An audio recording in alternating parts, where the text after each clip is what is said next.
IT의 신! 아신 여러분 안녕하십니까? 지금 영상이 금요일자로 나가고 있는데요. 내일 7월 23일 하반기 테크 전망 세미나 합니다. 신청란은요, 제가 이 댓글 상단에 걸어 놓을 테니까 관심 있으신 분들은 참석 많이 좀 부탁드리도록 하겠습니다.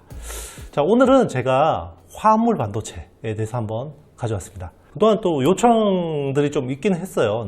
좀 있긴 했는데 한번 좀 정리해서 설명드리도록 하겠습니다. 화합물 반도체. 우리 반도체라 그러면 주로 실리콘이 기반이죠. 실리콘이 기반이죠. 실리콘이나 뭐 대부분 실리콘이지만 게르마늄을 쓰기도 합니다. 실리콘 기반으로 하고 게르마늄을 주로 쓰죠. 자, 요거는 원소가 한 개죠. 단원소인데요. 화합물 반도체는요, 2개 이상의 원소로 만든 반도체가 화합물 반도체입니다. 여러 가지 종류가 있는데요. 딱 2가지 정도만 아시면 어디 가서 화합물 반도체 좀 안다라는 이야기는 들으실 수 있을 것 같아요. 겐이라는 소재고요. 지라갈륨입니다. 그리고 SiC, 실리콘 카바이드. 탄화규소라고 하는데요. 실리콘 카바이드라고 그럽니다. 주로.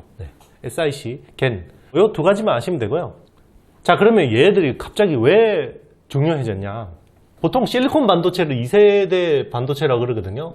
옛날에 뭐 윌리엄 쇼클리 아저씨가 개발한 트랜지스터, 그렇죠? 그리고 2세대 실리콘 기반, 모스펫 기반의 반도체, 그리고 이제 3세대가 이제 화합물 반도체라고 이야기하는데요. 최근에 미중 반도체 갈등 때문에 3세대 반도체에 대한 이야기도 많은데 중국이 여기 굉장히 많은 신경을 쓰고 있습니다. 중국은 지금 맷집 경쟁을 하고 있죠. 미국은 때리고 중국은 매를 맞으면서 버티는 거죠.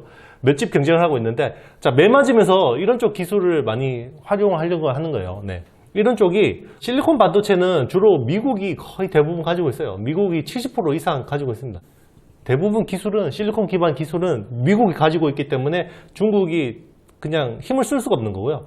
자, 3세대 반도체는 미국도 많이 가지고 있죠, 물론. 그런데 유럽하고 일본 뭐 이런 쪽도 많습니다. 그렇기 때문에 중국이 이런 쪽 IP를 차곡차곡 모으고 있다는 거죠. 뭐 유럽 같은 경우는 약간 미국의 전통적인 우방이긴 하죠. 나토 같은 것들 하긴 하는데, 사실 유럽은 배신을 잘합니다. 그렇기 때문에 뭐 그렇죠. 자국의 이익에 따라서 얼마든지 배신을 잘하기 때문에 중국하고 또 이렇게 잘 할 수도 있습니다. 조금 다른 이야기는 하지만 인도 같은 경우는 그죠. 미국의 쿼드에도 들어가는 주요한 우방인데 러시아 원유 제재에 전혀 동참하고 있지 않죠. 이 두 나라는 러시아산 원유를 20-30불 싸게 삽니다. 20-30불 싸게 사면서 제조업을 하니까 이렇게 경쟁하는 품목에서는 아무래도 우리가 불리할 수밖에 없다.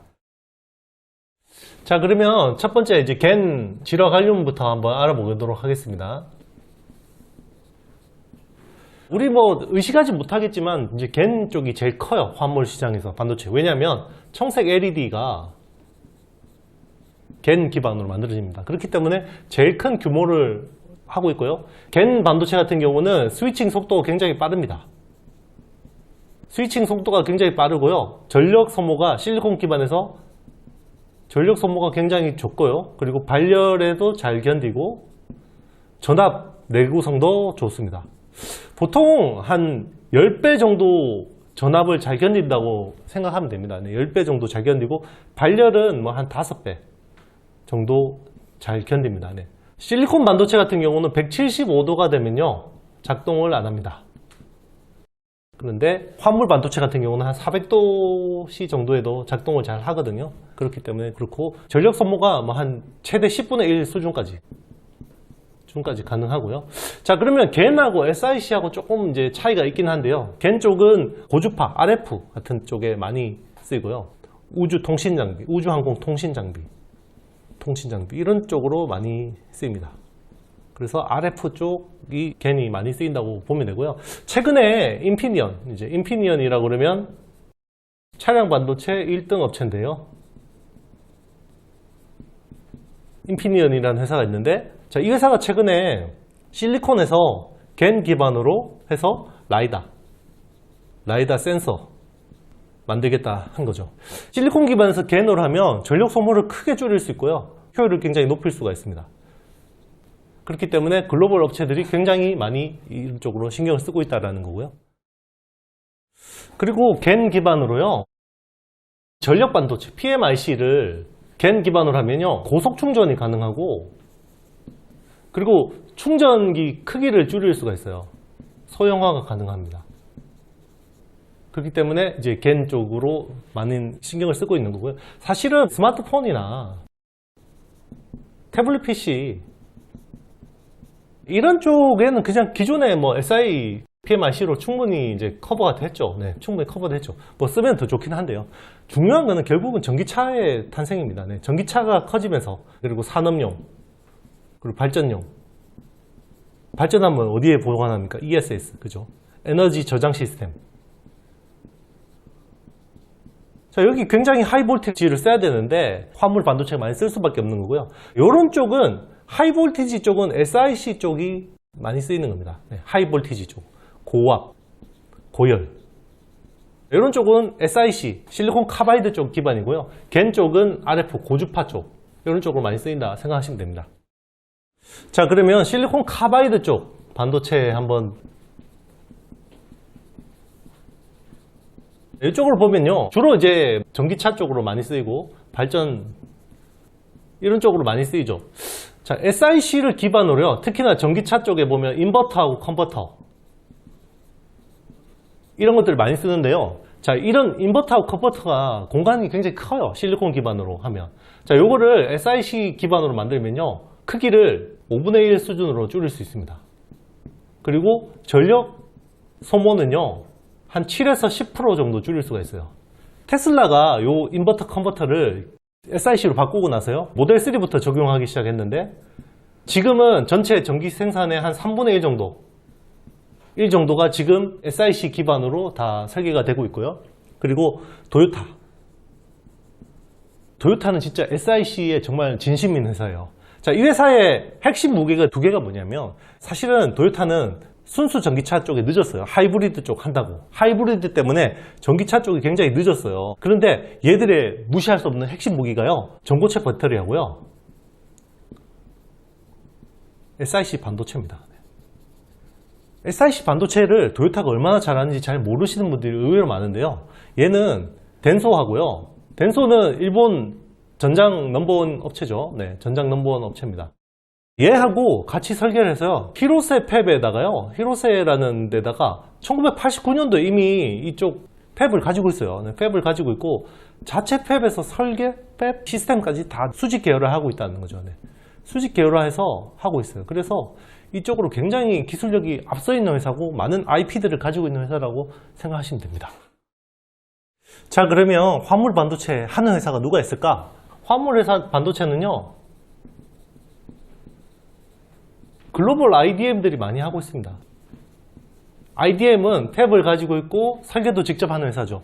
인피니언 제가 앞에 언급을 드렸었고 일본의 로옴이라는 회사 그리고 울프스피드 이 회사가 예전에 크리였어요. 크리 LED 그죠? LED 하는 크리 울프스피드로 이제 바뀌었고요. 그리고 투식스 이런 회사들이 글로벌리 많이 하고 있고요. 그러면 국내에서 이런 쪽으로 많이 하고 있는 회사가 어디 있냐? 웨이퍼 쪽은 SK실트론 웨이퍼 쪽으로 SK실트론은요 웨이퍼를 듀폰에서 SiC 쪽 웨이퍼 사업을 인수를 했어요. 그래서 열심히 하고 있고요. 이제 포스코도 이쪽 원재료 쪽 SiC 원재료 쪽으로 열심히 하고 있고요. 그리고 주 SK가 이제 예스파워 테크닉스라는 회사를 인수했죠. 네, 주 SK가 예스파워 테크닉스 EST 이제 관련 회사였는데 관계사였는데 인수를 한 거죠. 네, 이런 쪽으로 열심히 하고 있습니다. 그리고 겐 쪽은 RFHIC 그리고 RF Materials 이런 회사들이 있습니다. 그리고 한 회사를 빼먹을 뻔했네요. LX 세미콘이 PMIC 쪽 열심히 하는데 얘들도 화물 반도체 쪽으로 열심히 설계 기술을 확보하고 있습니다. 그리고 DB 하이텍도 열심히 이쪽 신규 사업을 하려고 열심히 하고 있습니다. 자, 그러면 화물 반도체 시장이 얼마나 커지고 있을까? 네. 세미라는 데가 있습니다. 국제 반도체 장비 재료협회, 이 단체에서 매년 시장 전망치를 내고 있는데요. 화합물 반도체가 21년 기준으로 8인치 웨이퍼 기준으로요, 한 월 800만 장 정도가 된다고 합니다. 요게 23년이 되면요, 월 1000만 장 정도. 빠른 속도로 늘어날 거라고 보고 있고요. 그리고 이제 시장조사업체 트렌드포스에서 차량용 SiC, 차량용 반도체 시장이요, 올해 22년에 10억 달러. 그럼 우리나라 돈으로 한 1조 3천억 정도 되죠. 이게 26년이 되면 40억 달러. 4배가 커지는 거죠. 4배가 커집니다. 그만큼 지금 이쪽이 핫하고 많이 쓰일 거다. 향후에 이제 전기차나 이런 쪽은 대부분 다 SiC나 이런 쪽 기반으로 갈 것 같아요. 자, 여러분 즐거운 Q&A 시간입니다. 이민욱 님이 남겨주셨어요. 항상 좋은 강의 감사합니다. DNF 2 공장이 5월부터 착공된 것 같은데 투자의 신에서는 완공되셨다고 말씀하셨어요. 어떤 게 맞을까요? 그리고 하프늄 소재는 일본 기업이 특허를 26년까지 묶었다는데 납품이 가능한 것일까요? 라고 말씀하셨어요. 굉장히 질문의 이해도가 높으신 것 같아요.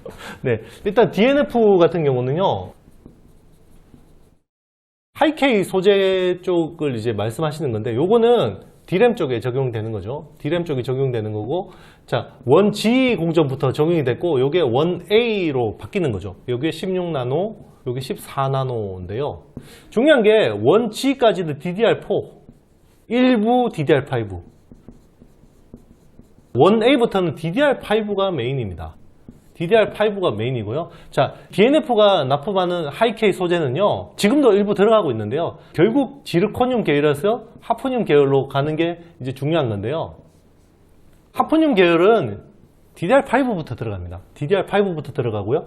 여기는 이제 일본의 아데카라는 회사가 가지고 있는 상당 부분 독점 납품하고 있고, 여기에 DNF가 이원화를 하는 거예요.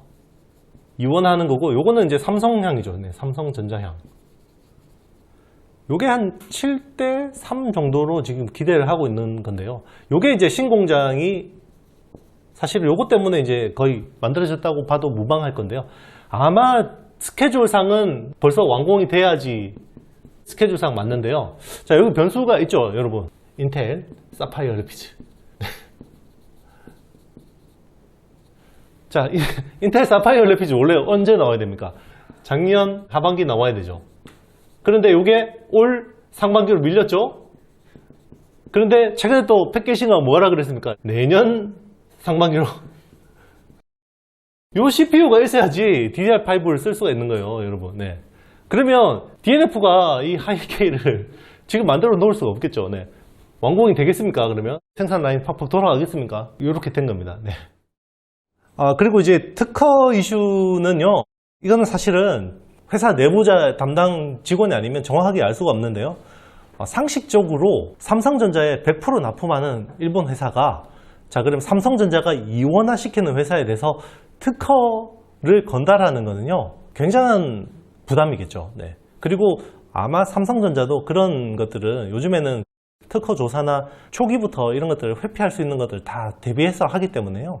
이게 DNF가 혼자 개발했던 거를 삼성전자한테 이렇게 납품한, 이원화 납품하는 이런 게 아니라 삼성전자하고 같이 개발한 거예요. 그래서 크로스 라이선스가 돼 있고 이런 것들은 다 일부 특허 회피에 대해서 충분히 대비하고 있다고 생각하고 있습니다. 여기는 이제 상식적인 거거든요. 뭐 그렇다고 해서 특허 소송이 아예 없다 이런 건 아니지만요, 충분히 대비되어 있을 가능성이 높다라는 게 저의 생각입니다. 너무 걱정하지 마세요. 네. 그런 것까지 걱정하면 DNF 투자는 너무 힘들겠죠. 네, 오늘 영상이 마음에 드셨다면요, 좋아요, 구독, 알림, 댓글 많이 좀 남겨주시고요. 내일 세미나에 참석하시는 분들은 얼굴 뵙고 제가 또 하반기 테크 전망에 대해서 좀 설명드리도록 하겠습니다. 1주년 행사 때 요 오프라인 세미나 행사도 잘 됐고 너무 좋은 기운을 받아가서요, 오프라인 행사를 좀 이렇게 그래도 분기에 한 번 정도는 하려고 생각하고 있는데요, 앞으로도 좀 이런 기회들 많이 마련할 테니까요. 네, 많이 좀 참석해 주세요. 시장 좋을 때는 막 서로 참석한다고 그러는데 시장 안 좋으면 별로 안 오고 어쩔 수 없는 거긴 한데요, 그래도 항상 다른 사람들하고 반대로 한번 역발상으로 한번 해보시는 것도 충분히 승률을 높일 수 있는 게임이라고 생각합니다. 주말에 푹 꿀잠 주무시고요. 다음 주에 더 좋은 내용으로 찾아뵙도록 하겠습니다. 여러분 안녕.